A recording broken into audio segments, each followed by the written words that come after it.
살아가는 동안에 나의 힘을 의지할 수 없으니 기도하고 낙심하지 말 것은 주께서 참 소망이 되심이라. 하나님의 꿈이 나의 비전이 되고 예수님의 성품이 나의 인격이 되고 성령님의 권능이 나의 능력이 되길 원하고 바라고 기도합니다.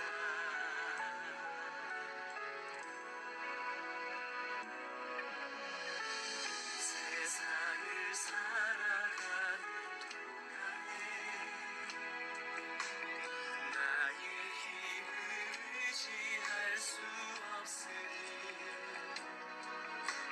기도하고 낙심하지 말 것은 주께서 참 소망이 되시니라.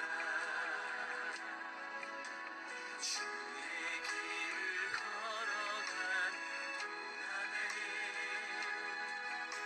세상의 것 의지할 수 없으니 감사하고 낙심하지 말 것은 주께서 참 기쁨이 되시니라.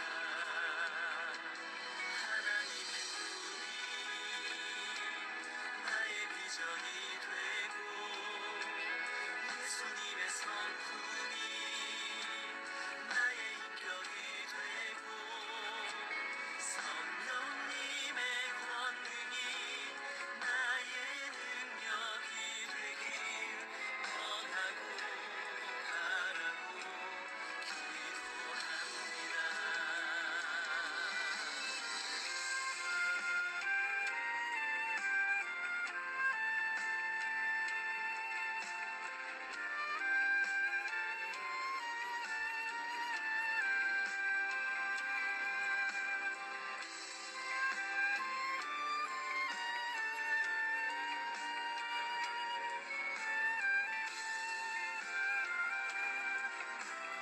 묵도하심으로 11월 첫째 주 예배를 하나님 앞에 올려드리겠습니다. 다 같이 묵도하시겠습니다.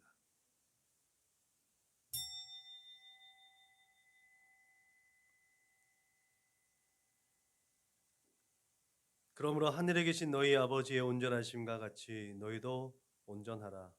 아멘. 오늘도 살아서 우리의 삶 가운데 역사하신 아버지 하나님 감사합니다. 부족하고 연약하고 폐역한 우리를 주 예수 그리스도의 십자가 은혜로 하나님의 자녀 삼아주시고 지금도 우리에게 은혜와 능력과 지혜를 공급하여 주셔서 하나님의 거룩한 일을 감당하는 동역자로 삼아주심을 감사합니다. 오늘도 하나님께 또한 힘을 얻고자 또 하나님의 귀한 은혜를 얻고자 이 예배 가운데 나오게 하셨사오니 오늘도 함께하여 주셔서 오직 하나님 홀로 영광받아 주옵소서. 우리의 생각과 마음을 붙잡아 주셔서 온전한 예배자로 하나님 앞에 설 수 있도록 인도해 주시고 마음의 중심을 다하여서 하나님께만 예배하는 우리 모두가 되도록 주님 인도하여 주옵소서. 함께 예배할 터인데 함께하지 못한 믿음의 동역자들 그들 또한 하나님께서 긍휼히 여겨주셔서 그들이 어느 처소에 있든지 간에 하나님의 얼굴을 구하고 하나님 앞에 서는 거룩한 하나님의 사람들로 삼아 주옵소서. 감사하며 걸어가신 예수님의 이름으로 기도드렸습니다. 아멘. 응답 찬송 부르시겠습니다.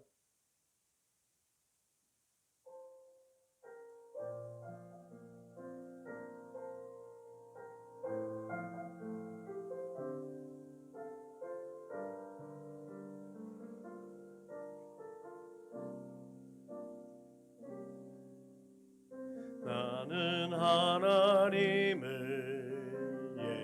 예배하는 예배자입니다.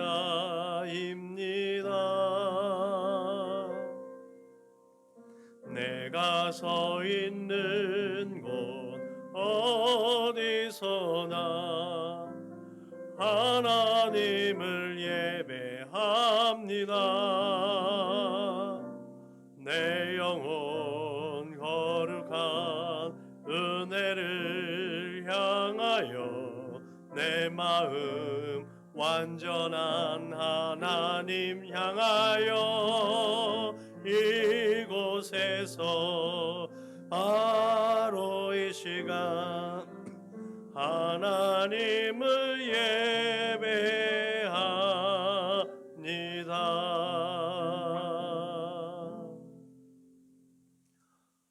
아멘. 자, 이제 주님께서 가르친 기도로 하나님 앞에 우리의 마음을 올려드리겠습니다. 다 같이 기도하시겠습니다. 그러므로 너희는 이렇게 기도하라.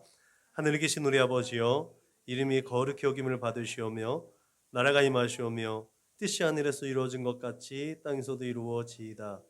오늘 우리에게 일용할 양식을 주시옵고 우리가 우리에게 죄 지은 자를 사하여 준 것 같이 우리의 죄를 사하여 주시옵고 우리를 시험에 들게 하지 마시옵고 다만 악에서 구하시옵소서.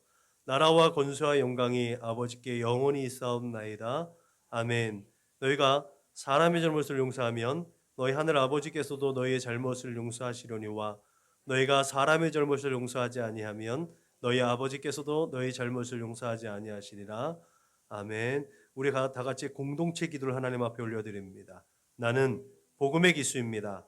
나는 두려움과 낙심에 있는 자들을 위로하겠습니다. 우리는 약하고 소외된 이웃을 돌보는 책임 있는 교회가 되겠습니다. 우리는 성도로서 예배자의 거룩한 삶을 살겠습니다. 그렇게 우리는 주님의 영광을 드러내는 축복의 삶을 살겠습니다. 우리는 하나님의 얼굴을 구하는 성도가 되겠습니다. 그래서 이 나라와 민족이 모든 죄악된 것에서 돌이킬 수 있도록 하겠습니다. 우리는 우리 자녀와 성도들이 이단과 사이비에 미혹되지 않도록 관심과 사랑으로 붙들겠습니다. 예수님의 이름으로 기도합니다. 아멘.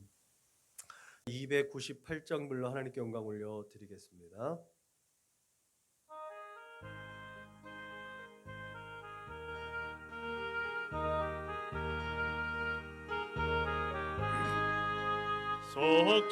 속죄하신 구세주를 내가 찬송하리라.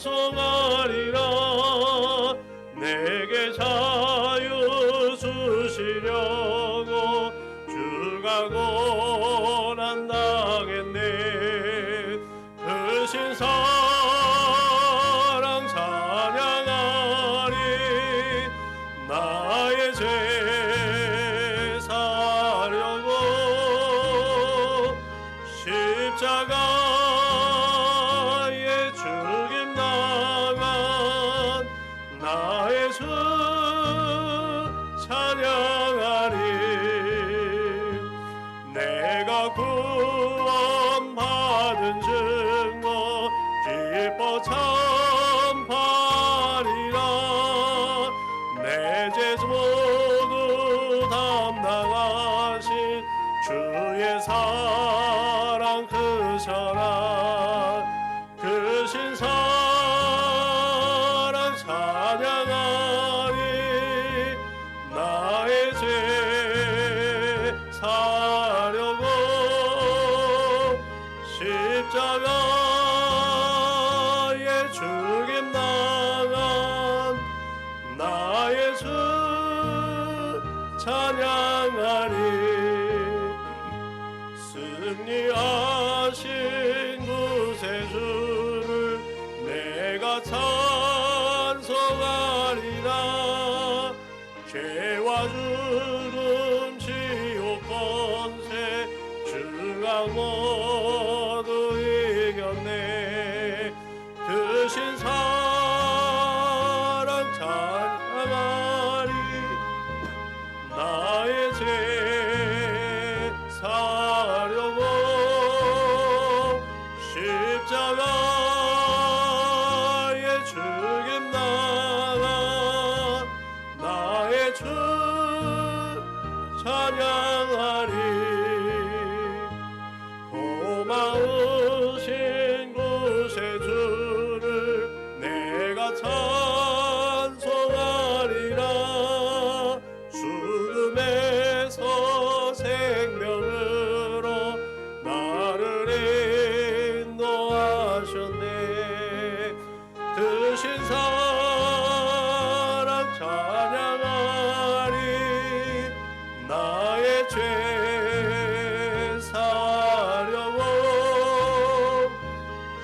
십자가의 죽임 당한 나의 주 찬양하리.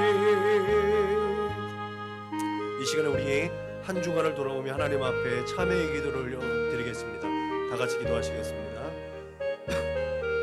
참 좋으신 아버지 하나님 고맙고 감사합니다. 오늘도 우리를 죽음에서 생명으로 인도하여 주시고 그렇게 생명길로 가 하나님 거룩한 앞에 나아갈 수 있도록 시온의 대로를 걸어갈 수 있도록 은혜를 베풀어 주시니 고맙고 감사합니다. 긍휼하시고 또한 자비로우신 아버지 하나님 앞에 오늘도 나의 모든 죄가를 고백할 수 있도록 우리의 마음을 허락해 주신 것 감사합니다. 이 시간에도 주 예수 그리스도의 십자가 은혜를 힘입어서 하나님 앞에 나아가오니 하나님 그 은혜와 사랑으로 말미암아 우리의 모든 죄와 허물과 연약한 것들이 다 씻어질 수 있도록 주님 인도하시고 축복하여 주옵소서. 진정한 아버지 하나님 한 주간을 돌아보며 지난 날을 돌아보며 나의 모든 죄악된 것이 생각나게 하여 주시고 내 마음의 더러운 찌꺼기가 다 소멸되어질 수 있도록 주님 인도하여 주옵소서. 우리 아버지는 허탄한 죄악을 쫓았던 나의 생각과 마음을 감찰하여 주시옵소서. 그렇게 아버지는 주 예수 그리스도의 거룩하신 피로 정결하게 하여 주옵소서. 나의 만족과 유익을 쫓아서 내 생각과 마음으로 내 두 손과 두 발로 지은 모든 죄를 주 예수 그리스도의 십자가 은혜로 용서하여 주옵소서. 성령을 근심케 하며 하나님의 마음을 아프게 했던 모든 것들을 또한 성령의 물로 소멸하여 주옵소서. 그렇게 용서하여 주셔서 하나님 앞에 거룩하고 진실되게 하나님 예배 올려드릴 수 있도록 인도하여 주옵소서. 오직 성령의 인도하심을 따라 하나님의 얼굴 구하는 참된 예배자로 참된 제물로 하나님 앞에 예배할 수 있도록 이 시간도 축복하여 주옵소서. 감사하며 걸어가신 예수님의 이름으로 기도드렸습니다. 아멘. 사도신경으로 신앙을 고백합니다. 나는 전능하신 아버지 하나님 천지의 창조주를 믿습니다. 나는 그의 유일하신 아들 우리 주 예수 그리스도를 믿습니다. 그는 성령으로 잉태되어 동정녀 마리아에게서 나시고 본디오 빌라도에게 고난을 받아 십자가에 못 박혀 죽으시고 장사된 지 사흘 만에 죽은 자 가운데서 다시 살아나셨으며 하늘에 오르시어 전능하신 아버지 하나님 우편에 앉아 계시다가 거기로부터 살아있는 자와 죽은 자를 심판하러 오십니다. 나는 성령을 믿으며 거룩한 공교회와 성도의 교제와 죄를 용서받는 것과 몸의 부활과 영생을 믿습니다. 아멘. 찬송가 361장 불러 하나님께 영광 올려 드리겠습니다. 찬송가 361장 불러 하나님께 영광 올려 드리겠습니다. 361장입니다.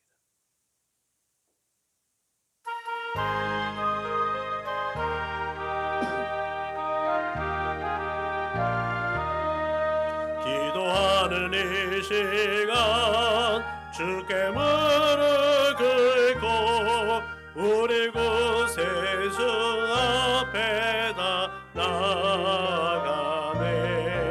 믿음으로 나가면 주가 보살피사 크신 은혜를 주네. 거기 기쁨인데 기도 시간에 복을 주시네. 선한 내 마음 속에 기쁨 충만하네.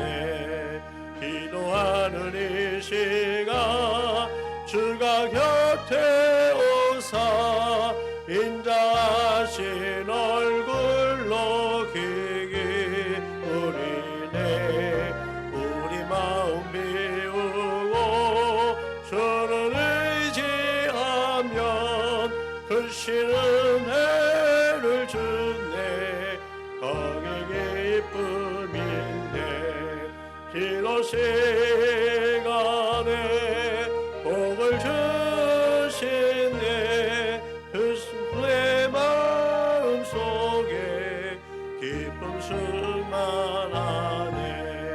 기도하는 이 시간 주께 엎드려서 은밀하게 구할 때고 응답받네.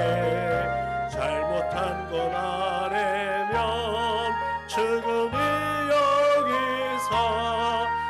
크신 은혜를 주네 거기 기쁨 있네 기도 시간에 복을 주시네 고난 내 마음속에 기쁨 충만하네 기도하는 이 시간 주를 의지하고 크신 은혜 구하며 복 받으리라 의지하는 마음에 근심 사라지고 크신 은혜를 주네 거기 기쁨 있네 기도 시간에 복을 주시네 고난 내 마음속에 기쁨 충만하네 아멘. 마태복음 6장 9절 말씀 한 절 봅니다. 9절 말씀 한 절 다 같이 읽겠습니다. 시작. 그러므로 너희는 이렇게 기도하라. 하늘에 계신 우리 아버지여 이름이 거룩히 여김을 받으시오며 아멘. 마태복음 6장 9절 상반절 말씀 그러므로 너희는 이렇게 기도하라. 이 말씀을 본문으로 해서 오늘 이렇게 기도하라 라는 제목으로 하나님의 말씀을 전해드리도록 하겠습니다. 그러므로 너희는 이렇게 기도하라. 영국의 대영 제국의 가장 유명한 가장이라고 말하긴 뭐하고 고든 장군이라는 분이 계세요. 고든 장군이라는 분이 계셔서 굉장히 영국에서는 우리나라에서는 이순신 장군 내지 또 굉장히 훌륭한 장군의 한 사람으로 이렇게 여겨지는 한 장군이 계시는데 나중에 이제 수단이라는 나라에서 반군에 의해서 잡혀서 이제 효수당하는 이제 장군인데 그분이 그렇게 목숨을 걸면서까지 포기하지 않았던 일이 있어요. 그 일이 뭐냐면 전시 중에라도 기도하는 일이었어요. 고든 장군은 자신이 홀로 하나님을 만나는 아침 시간, 이 아침 시간을 방해하는 사람은 그 누구도 결코 용납하지 않았습니다. 그가 수단에서 임무를 수행하고 있는 동안 그의 막사 밖에는 날마다 1시간씩, 매일 아침 1시간씩 하얀 손수건이 걸려 있었다고 해요. 그 하얀 손수건이 걸려 있는 동안은 그 누구도 고든 장군의 막사 안으로 들어갈 수가 없어요. 왜요? 그 시간은 고든 장군이 기도하는 시간이었다는 거예요. 이 조그마한 표시가 피부색이나 종교를 막론하고 모든 사람이 그것을 신성하게 여길 정도였다는 거죠. 그 하얀 손수건 하나, 고든 장군 막사 앞에 있는 손수건 하나가 걸려있는 그 1시간은 그 누구도 불가침 영역이 되었다는 거죠. 신성시 되어졌다기도 하고 존중되어진 것이죠. 그 시간만큼은 고든 장군이 그 누구에도 그 시간을 방해받지 않는 시간이었다는 거죠. 처음에 말씀드렸듯이 수단에서 목숨을 잃는 장군이에요.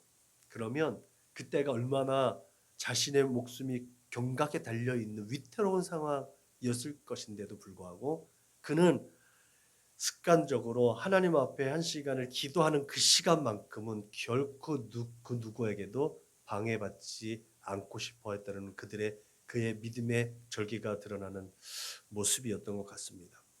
사람들은 그렇게 모두 밖에 있는 그 작고 하얀 손수건을 볼 때마다 고든 장군이 하나님과 함께하고 있다는 것을 알았고 그 하얀 손수건이야말로 두려움을 모르고 헌신적으로 살았던 그 고든 장군의 성자 같은 삶을 인정하는 그들의 존중이었다라고 하더라고요.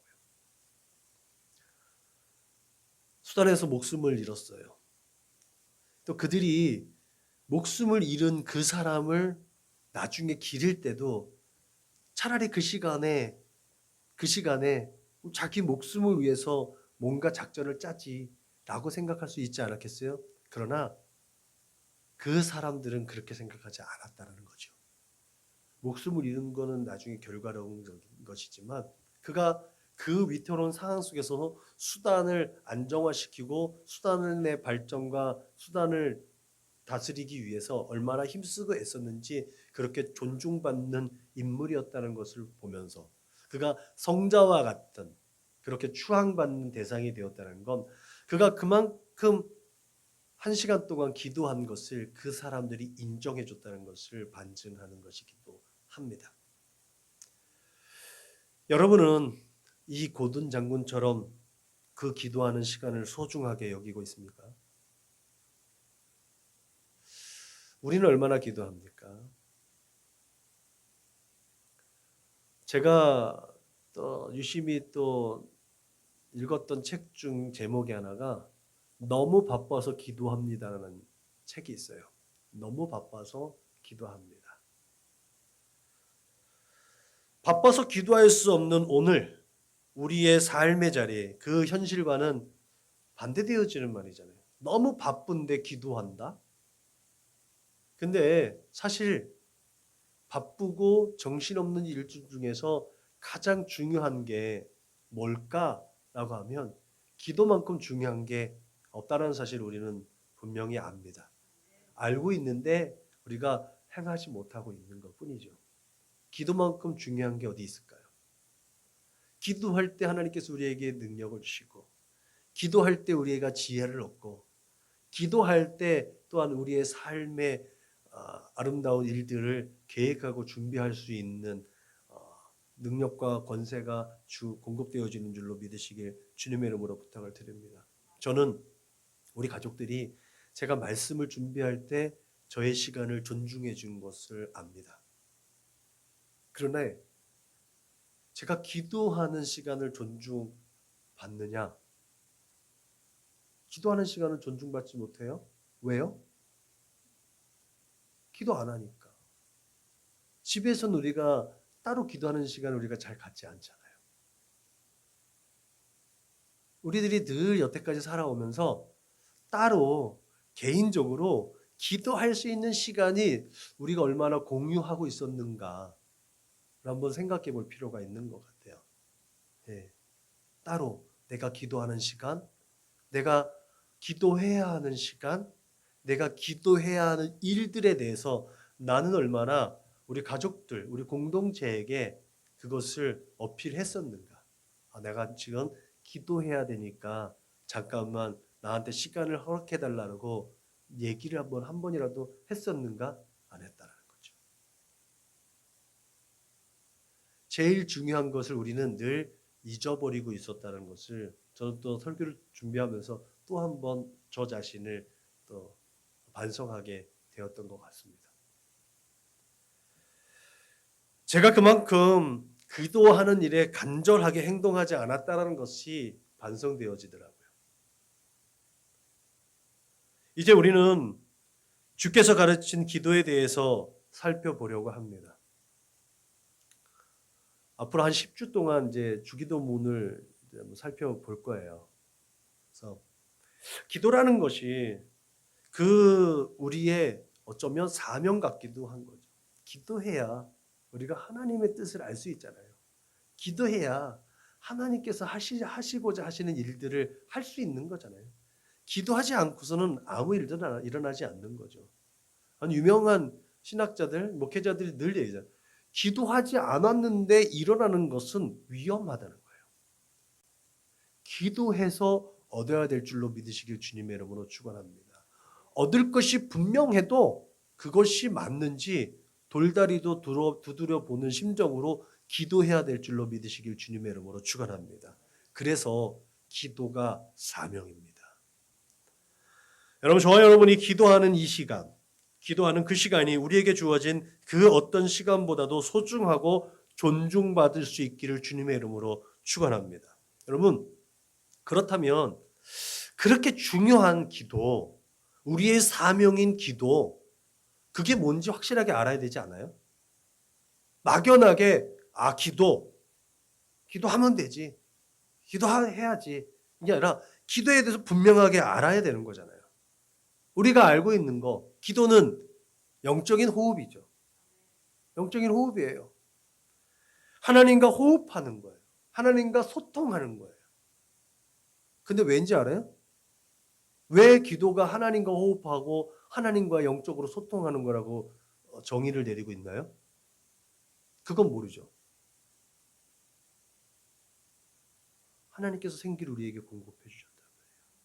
하나님께서 생기를 우리의 코에 공급해 주심으로 말미암아 우리가 생명이 되었다라고 성경은 기록하고 있잖아요.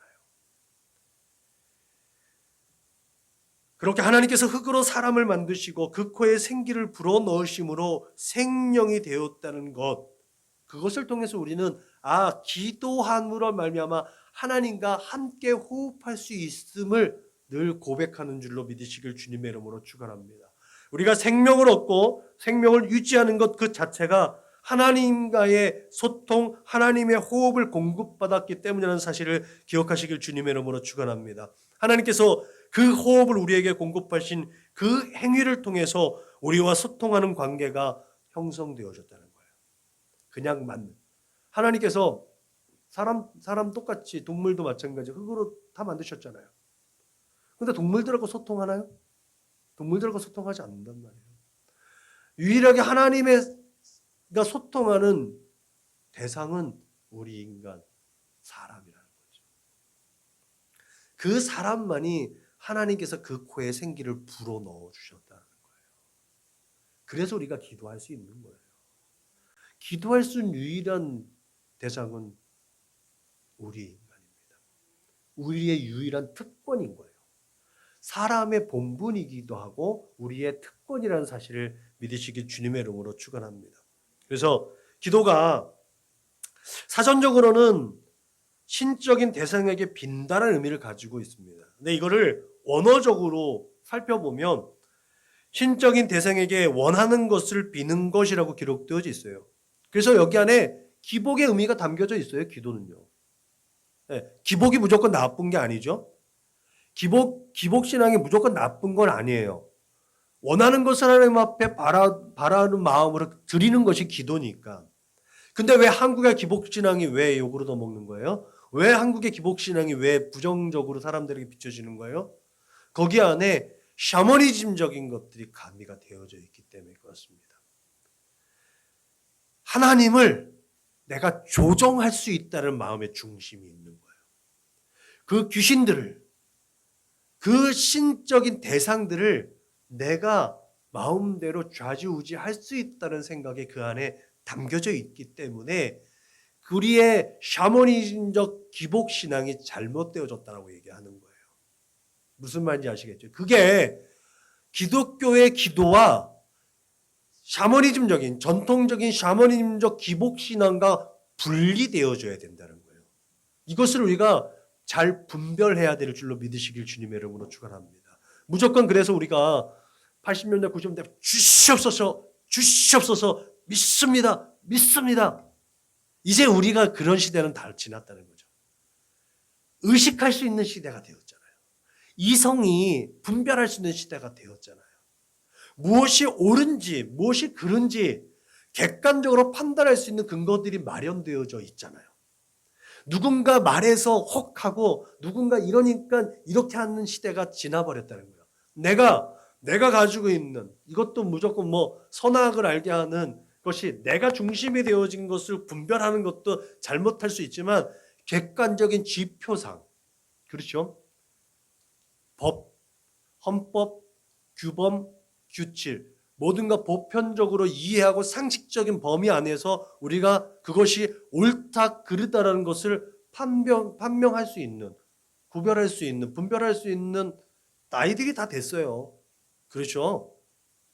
그 안에서 우리가 옳고 그른 것을 구별해야 되는데 그것은 영적인 것도 마찬가지라는 거예요. 신앙생활도 마찬가지라는 거예요.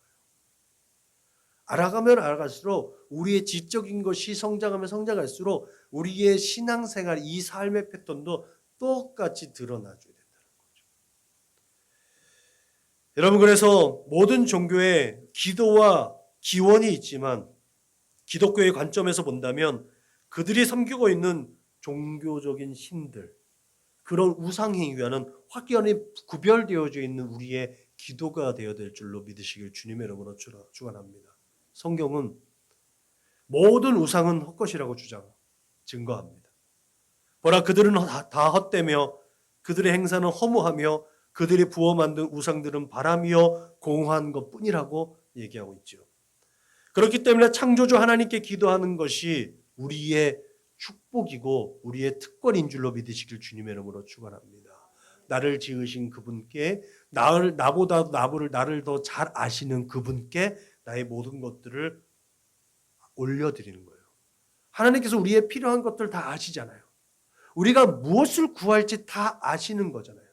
근데 왜 하나님께 기도해요? 아시면 그냥 해주시면 되지죠. 왜 기도해요? 그분이 나의 창조주 되심을, 내가 구하고 바라는 모든 것들을 나에게 공급하신 분이라는 것을 고백하는 거예요. 인정하는 거예요. 하나님은 그 모든 것들 하나님 마음대로 다 주권적으로 다 하실 수 있는 분이시지만 피조물인 우리에게 그것을 인정받으시고 그렇게 소통하기를 원하신다는 사실이에요. 하나님이 뭐가 아쉬워서 그러겠어요? 하나도 아쉬울 게 없잖아요. 그럼에도 불구하고 하나님께서 우리에게 인정받기를 원하시고 우리가 하나님과 소통하기를 원하시는 그것은 우리의 자존감을 높여주신 거예요. 우리가 하나님의 자녀인 것을, 우리가 하나님의 거룩한 백성인 것을 우리 스스로 알게 하라는 거예요.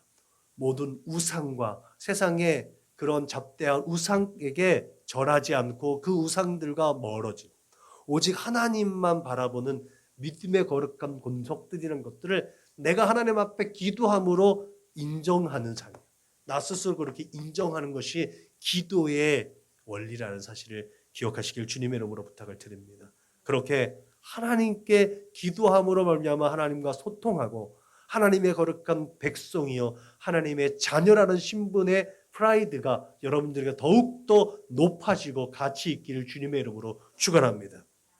이제 본격적으로 우리 예수님께서 말씀하시며 가르쳐 주신 기도를 살펴보려고 합니다.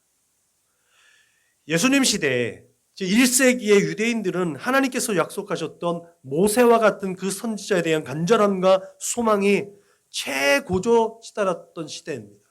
메시아 대망사상이라고 하죠. 메시아에 대한 간절한 소망이 있었던 때입니다. 그때는 그렇게 많은 사람들이 하나님 나라를 표방하면서 자칭 메시아라는 사람들이 나타났었어요. 그래서 혹세무민하다가 사라지기도 했죠. 그런 일들이 이제 우리 사도행전에서 보면 그 가말리엘을 통해서 증언되어지기도 하며, 야, 가만히 놔둬. 쟤네들이 또 저러다가 말겠지. 저러다가 자신들이 자기 스스로 일어났던 거면 자신들 스스로 괴멸하고 말 거야. 내비둬. 이런 것들이 분명하게 증거되어져 있어요. 그 당시에 그렇게 하나님의 메시아를 자청하는 사람들이 많이 일어났다는 거죠. 오늘날도 그렇게 다르지 않죠. 그러다가 진짜가 나타난 거예요. 할렐루야. 네. 그렇게 가짜들이 판치다가 진짜가 나타난 겁니다. 모세와 같은 그 선지자 예수, 히브리어는 예슈아, 그죠? 예슈아, 여호수아, 호세아, 그가 자기 백성들을 구원할 자라는 이름을 가지고 있는 예슈아가 나타납니다. 진짜 예수가 나타나는 거죠. 구원자가 나타났습니다. 마태복음은 기본적으로 유대인들에게 메시아인 예수를 증거하기 위해서 기록되었습니다. 그 메시아 곧 하나님께서 약속하셨던 모세와 같은 선지자인데 그 모세와 같은 선지자, 그 메시아가 곧 나사렛 예수라는 것을 계속해서 증거하기 위해서 증언하고 있는 것이 마태가 들려주는 예수님 이야기입니다. 그래서 제자들은 종종 그렇게 그 전에 나타났던 자칭 메시아들이나 또 자신들이 표방했던 하나님 나라를 그렇게 비전으로 제시했던 자칭 메시아들처럼 또 그 당시에 랍비들처럼 그 제자들을 양성했던 랍비들처럼 그들의 어떤 비전, 나아갈 사역의 방향을 제시했던 비전 선언문과 같은 것처럼 그들이 제자들에게 알려줬던 것처럼 이 제자들은 예수님에게 예수님 우리한테도 기도를 알려주세요. 기도를 가르쳐 주세요. 라고 요청했습니다. 굳이 말하자면 예수님의 기도문, 주님께서 가르쳐 주신 기도는 비전 선언문이라고 말해도 무방하죠. 보통 비전 선언문이라고 하면 자신의 존재적 목적과 동일한 의미를 갖습니다. 정체성이라는 거죠. 그것이 나아갈 방향을 정해주는 거예요. 표대가 되어지는 거죠. 주기도문을 통해서 예수님이 어떤 방향으로 이제 앞으로 어떻게 사역할 것인가 분명하게 드러난다는 것이죠. 저도 어디를 가든지 이전에 목회 사역을 할 때든 부교육자 사역을 할 때든 간에 정체성에 대한 것들을 항상 강조했던 것 같아요. 그래서 그곳에 부임하는 어떤 곳을 가든지 간에 코람데오, 하나님 앞에 세워지는 삶, 이것이 가장 첫 번째 설교의 내용들이었고 그 다음에는 늘 끊임없이 행위지난, 행하는 것은 쉬운데 아는 게 어렵다는 거예요. 설명 많이 했죠? 행위지난, 아는 것만큼 행동할 수 있기 때문에 그래요. 모르면 행동하지 못해요. 그래서 보통은 아는 게 쉽고 행동하는 게 어렵다고 얘기하지만요. 진짜 아는 게 어려운 거예요. 정말 제대로 알아야 제대로 행동할 수 있는 것이군요.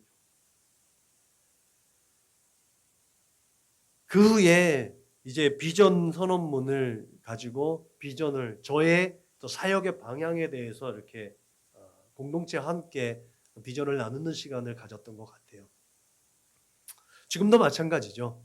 한 해 시작하는 매년 첫 해 송구 영신 예배 1월달 이 한 해 동안에 그 한 해에 어떤 방향으로 갈 것인가 저는 끊임없이 그 방향을 제시하고 있습니다. 여러분들이 느끼든 못 느끼든 저는 그 한 해의 방향을 제시하고 지금 저는 11월, 12월 달 되면 한 해를 이렇게 마무리하고 다음 차기 연도의 새로운 구상들을 통해서 새로운 방향을 또 모색하고 함께 동행하는 동역자들과 함께 그 방향을 설정하기 위해서 함께 의논하는 그런 목회 사역을 지향하고 있지요. 좀 더 쉽게 말하면 우리 교회에 나아갈 방향은 지금 예수 따라가는 인생이 되자입니다. 2022년도에도 동일하게 예수 따라가는 인생이라는 기치를 내세우고 예수님과 동행하려고 합니다. 우리 공동체는 그렇게 삶의 모든 영역에서 하나님께 우리 자신을 드리는 삶, 그렇게 분초마다 예배적인 삶을 살겠다는 비전을 선언하고 선포하게 되는 거죠. 그래서 우리가 맨 마지막에 파송찬송 부른 다음에 구호를 제창하잖아요. 예? 그죠? 그렇게 제창하는 게 뭐예요? 예수를 말하고 예수를 말하게 하는 건강한 교회가 되자. 이게 내년에도 똑같아요. 이것은 뭐 1년 구호가 표어가 바뀐다고 바뀌어지진 않을 거예요. 예수 따라가면서 예수를 말하고 예수를 말하게 하는 건강한 교회. 그게 제가 목회하는 목회 방향의 큰 뼈대입니다. 다른 게 필요 없는 거거든요. 교회는 예수 안에 있는 공동체이기 때문에 예수를 말해야 되고요. 예수를 말하게 하는 것, 그게 전도의 목적이고 이게 복음 전파의 사명입니다. 선교의 목적인 거고요. 교회가 존재하는 목적이 바로 예수를 말하고 예수를 말하게 하는 목적이기 때문에 달라지지가 않습니다. 이와 같이 예수님의 제자들은 당시 많은 랍비 혹은 선지자들이 그 무리들을 이끌어가면서 기도를 가르치신 것처럼 예수님도 예수님의 제자들도 예수님에게 그렇게 예수님 우리가 어떻게 어떤 방향으로 나아가야 하나님의 선하신 뜻을 알까요? 어떻게 하나님의 나라를 우리가 알게 될까요? 하나님의 나라를 어떻게 영위할까요? 라고 기도를 요청합니다. 그런데 여러분, 주님께서 가르치는 기도의 시작은 그러므로라고 시작하고 있다는 거죠. 그러므로 너희는 이렇게 기도하라. 그러므로. 여러분, 이 그러므로라는 접속어는 앞에 문장에 따른 반응을 요구하는 거죠. 그것이 긍정적이든 부정적이든 앞에 어떠한 문제가 있는데 그거에 따른 반응을 요구하는 게 그러므로라는 접속의 역할인 거죠. 예수님은 그렇게 예수님의 비전 선언문을 제시하기 전에 앞서 외쳤던 것들을 다시 수정해 주는 일입니다. 그 앞에 있던 일이 뭐예요? 잘못된 기도의 원리를 예수님께서 지적하셨다는 거죠. 그 잘못된 기도를 지적하고 그것을 바로잡기 위한 표준이자 기준이 되어지는 비전 선언문을 제시하고 있는 거예요. 막연하게 그냥 앞에 랍비딘이나 다른 선지자들이 얘기하고 있던 그런 비전 선언문이 아니라 지금까지 잘못된 것들을 다시 고치고, 이게 개혁인 거예요. 그 전까지 잘못된 것들을 다시 고쳐서 수정해서 하나님의 나라가 무엇인지, 하나님의 뜻이 무엇인지, 하나님의 이름을 부르는데 어떻게 불러야 하는지, 여러분 그러면서 이제 나아가는데 이 앞에 있는 문장을 다 뒤집으면서 앞에 나가는 거예요. 그전에는요, 하나님을 아버지라 부르지 못했거든요. 근데 예수님은 과감하게 여기에서 우리 아버지, 하나님께서 우리의 아버지 되심을 선언하는 거예요. 여기서부터 센세이션인 거예요. 잘못된 것들, 너희들이 잘못된 하나님 사상, 하나님에 대해서 오해하고 이 잘못된 이해를 가지고 있는 거야 라고 얘기하고 있다는 거죠. 그래서 예수님은 기도할 때 외식하는 자와 같이 하지 말라, 사람들에게 보이려고 하지 말라, 중언부언하지 말라라고 얘기하고 있는 줄로 믿으시길 주님의 이름으로 축원합니다.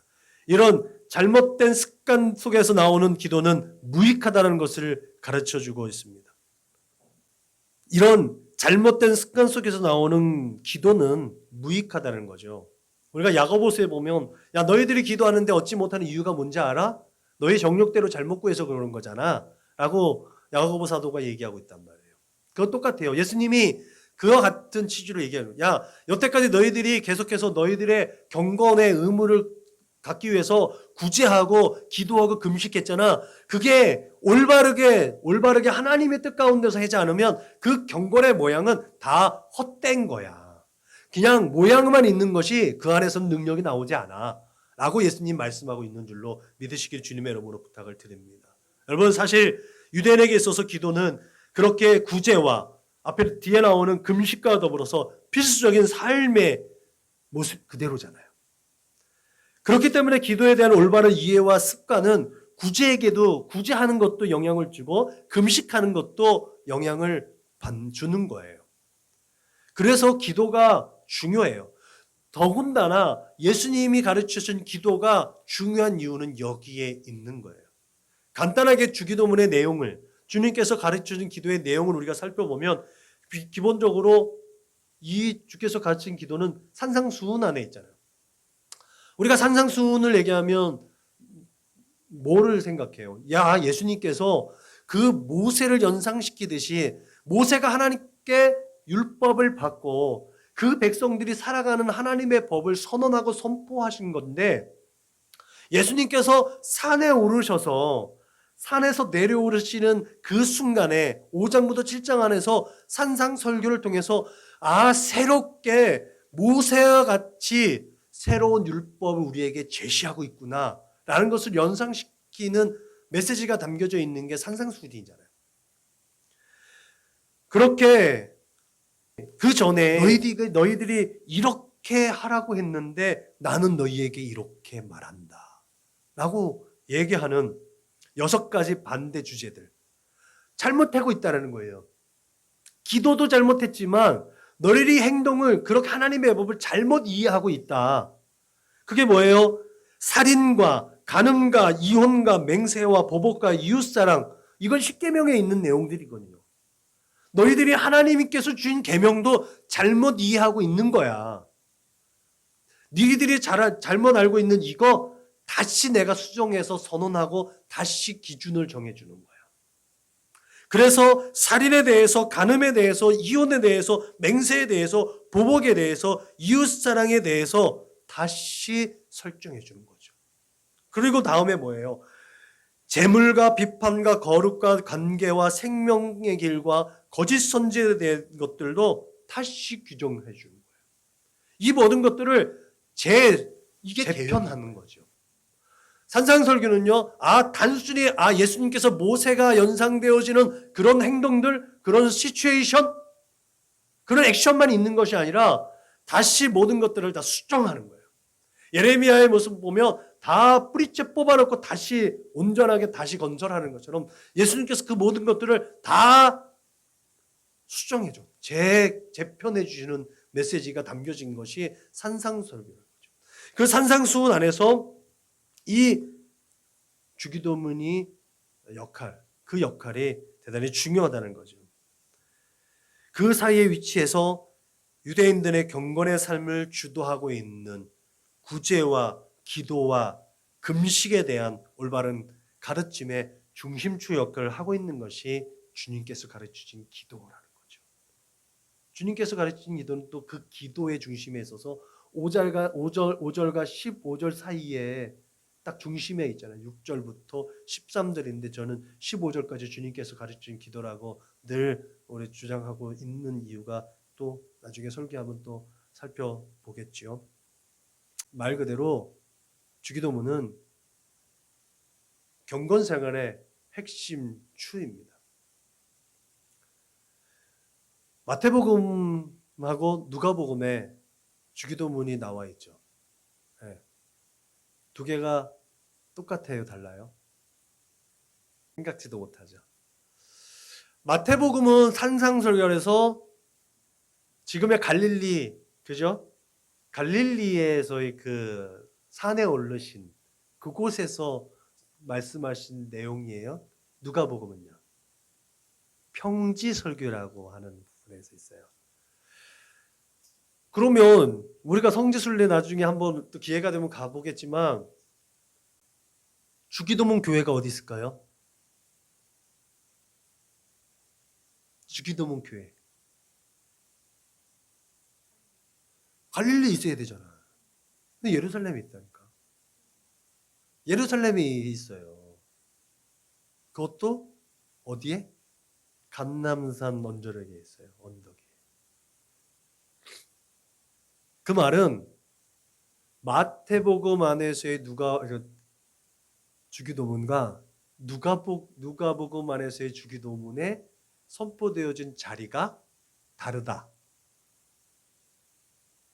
달라요. 근데 그 내용은 같을까요? 다를까요?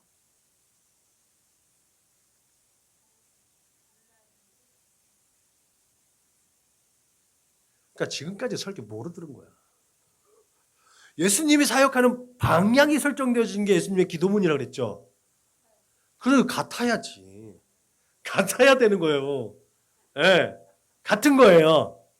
같은 건데 왜 마태복음 안에서 그 주기도문은 5절이고 누가복음에서의 주기도문 3절일까? 왜 짧아요? 짧은 이유가 있습니다. 그것도 유대인들의 문학적인 방법이라 그래요. 유대 문학 중에 대구법이라는 이제 장치가 있는데 같은 말을 반복해서 함으로 강조해 주는 이제 문학법이 있어요. 이게 이제 첫 번째 우리가 하나님의 거룩하신 이름과 나라와 뜻은 똑같은 거예요. 하나님의 나라가 어떤 곳이에요? 하나님의 뜻이 이루어지는 곳이잖아요. 하나님의 나라는 어떤 것이에요? 하나님이 거하시는 곳이잖아요. 그 하나님의 이름이 있고 하나님의 나라가 거하시는 하나님의 뜻이 이루어진 곳, 그것이 하나님의 나라잖아요. 이거는 하나예요. 그러니까 누가복음에서는요, 그냥 그거를 하나로 딱 하나로 말하고 있는 거죠. 하나님의 나라가 이루어지게 하옵소서. 누가복음에서는 그렇게 한번 얘기하는 거예요. 그것을 마태는 이것을 강조해서 세 개로 나누어져서 세 개의 절이 세 개가 되는 거죠. 요청이. 마찬가지 13절에 있는 말씀도 마찬가지죠. 시험에 들게 하지 마옵시고 악에 쏘고옵소서 하잖아요. 누가복음에서는 이걸 딱 하나예요. 근데 유대적인 문학적인 방법에서 이걸 분리해서 강조하고 있는 거죠. 세상의 유혹에 빠지지 않도록 하기 위한 것. 그래서 마태복음에서의 주기도문과 누가복음의 주기도문이 달라 보이는 거지만 같다라는 것을 우리가 분명히 이해할 수 있기를 주님의 이름으로 부탁을 드립니다.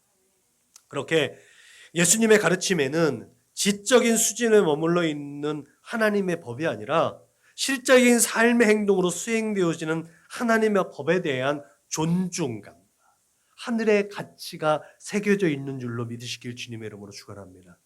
그런 가치를 담고 있는 예수님의 비전 선언문에는 하나님의 형상과 모양대로 지음을 받아서 하나님께서 창조하신 이 세계를 대리적으로 관리하고 보존해야 되는 우리가 하나님과 어떤 관계를 가지고 있어야 되고 하나님과의 관계 속에서 어떤 생각과 의식을 가지고 이 세상을 살아가야 하는지에 대한 분명한 메시지가 이 주기도문 안에 포함되어져 있다는 사실을 기억하시길 주님의 이름으로 축원합니다.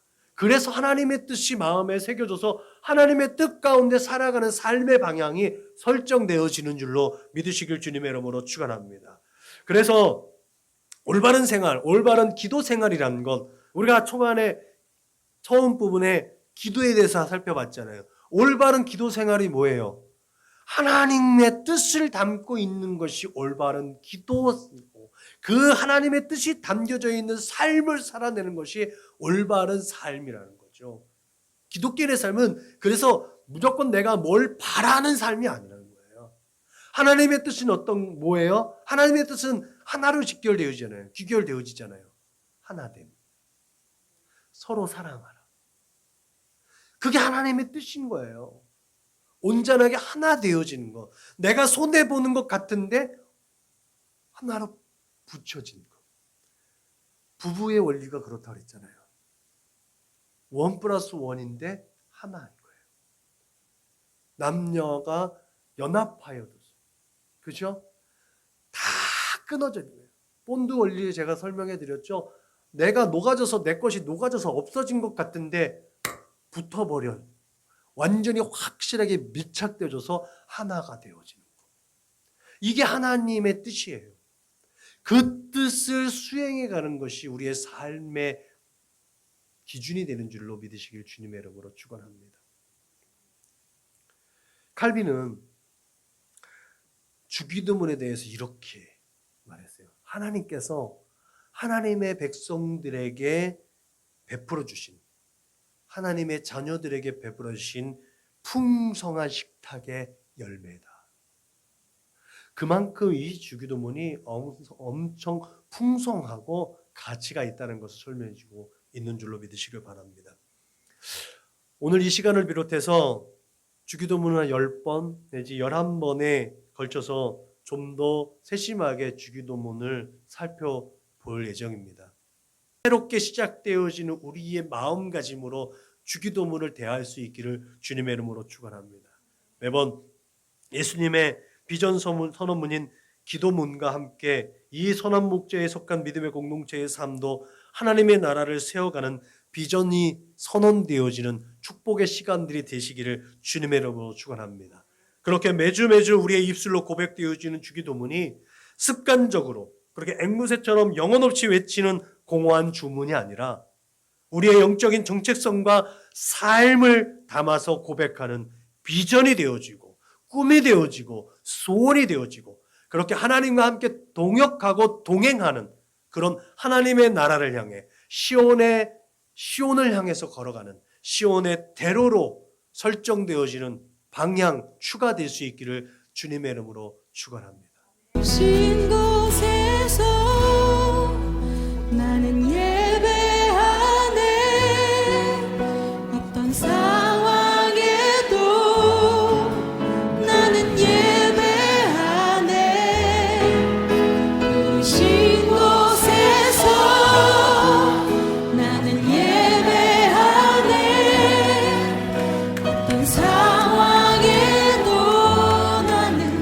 예수